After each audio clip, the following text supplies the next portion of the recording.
there, this is Margarita with Tailspin Farms. So I wanted to let you know I am going to start trying to make more posts on things that I learned when I was growing up. And all of my life I've lived on a farm, and where we've had to do chores outside, gardening, preserving our own food, dehydrating, and all the little tricks of gardening, composting, taking care of animals, and you name it. So one thing that I think is just so funny is when I was growing up, in which I've been around for quite a while, we never called it homesteading. We always just said we lived on a farm and we were farmers. We never considered us homesteading. So nowadays, they are, I guess, had to categorize it, and so now we are homesteaders. Well, I guess I'm a vintage homesteader. So, with that said, I want to teach you how to sew. Give you tips. You know, we had to repair our own clothes back then. We couldn't just rush out and buy a new shirt or pair of jeans or whatever, because we just didn't have that kind of money to be throwing away. If we had that kind of money, it usually went towards food, working on the farm, taking care of our livestock and stuff like that. So yeah, we learned how to sew. I want to give you some tips on crocheting. That's starting to come back.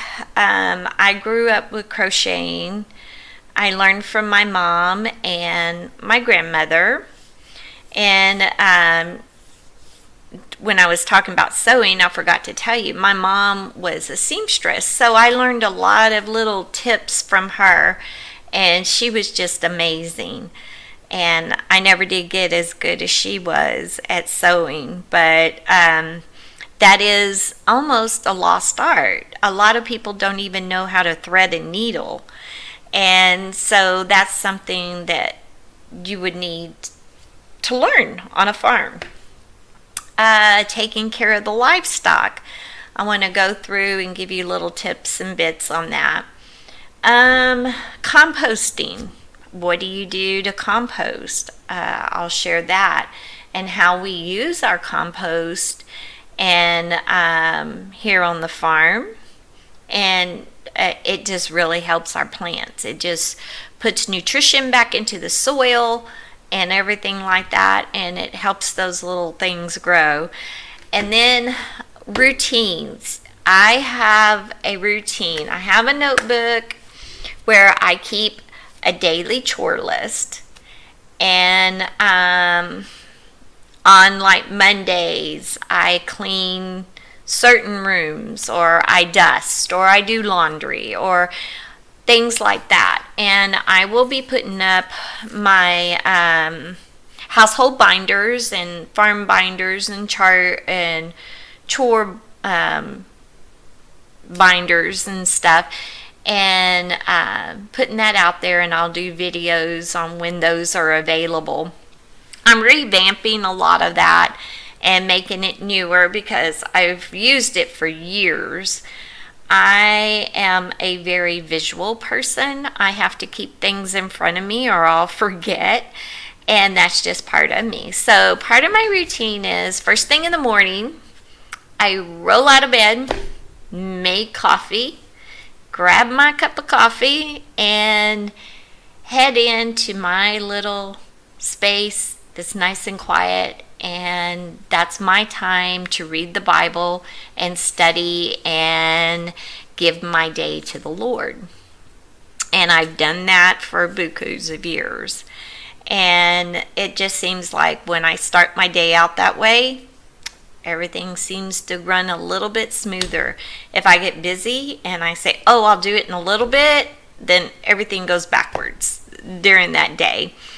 And being a homemaker, I think instead of calling us homesteaders, we're homemakers. So that's just part of it. Homemakers are, going back to the biblical, where God's first, my husband, my family, and then me, and of course, the household. And my job is to take care of my husband. And that's just like the Proverbs 31 woman. So that says a lot right there. And that woman took care of her household. She sold items, she made items, she had a staff, she ran everything. And that is a how-to right there. Just go to Proverbs 31 and read that. And it's just amazing. It's the faith and the blessing that will come from it. And you make meals and all of the cooking and the home cooking, and cooking from scratch. So one thing that we grew up with was cooking from scratch. We didn't have all of this from a box. And if you really look at a lot of that stuff from a box, there's a lot of salt and extra sugar and everything that's probably not good for us.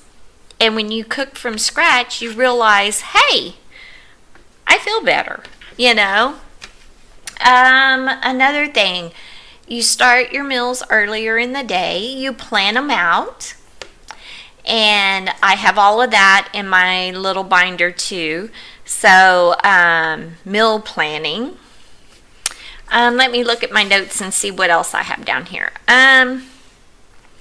The gardening, important skills of that. You can do herbs. You can plant herbs in pots or plant your vegetables in pots if you don't have an area to plant a big garden.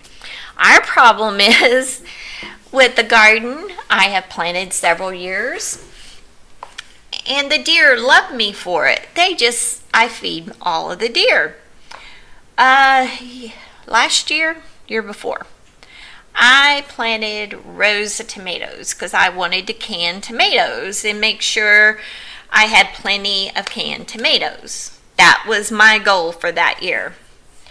They were loaded with tomatoes, almost ready to pull. And guess what? Overnight, our deer ate them all. So their bellies was full. I was so upset with them, but that's part of nature. So eventually we're going to put up a fence where the deer can't get into it, I hope, right? But meanwhile, I have a greenhouse and I use pots and try to put them where the deer can't get them. Trees, fruit trees. I have fruit trees. It's nice to make jams and jellies. So you have your food, you plan ahead. How to feed, and I'm going to talk about how to feed your livestock, different things like that. Manage the household. Sewing, crocheting, making soap. How to milk a goat. Let's see, what else?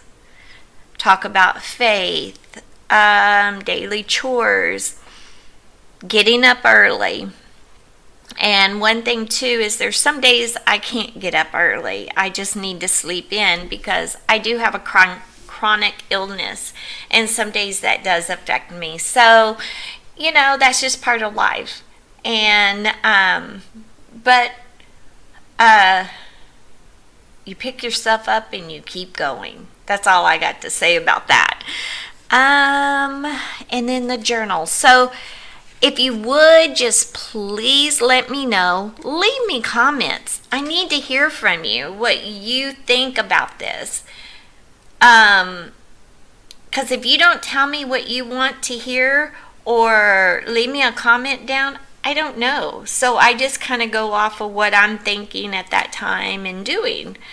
So again, please, please, please leave me a comment, like and subscribe to our channel, and I'll keep putting these out for y'all. And y'all have a great day and be safe out there, and blessings. Goodbye.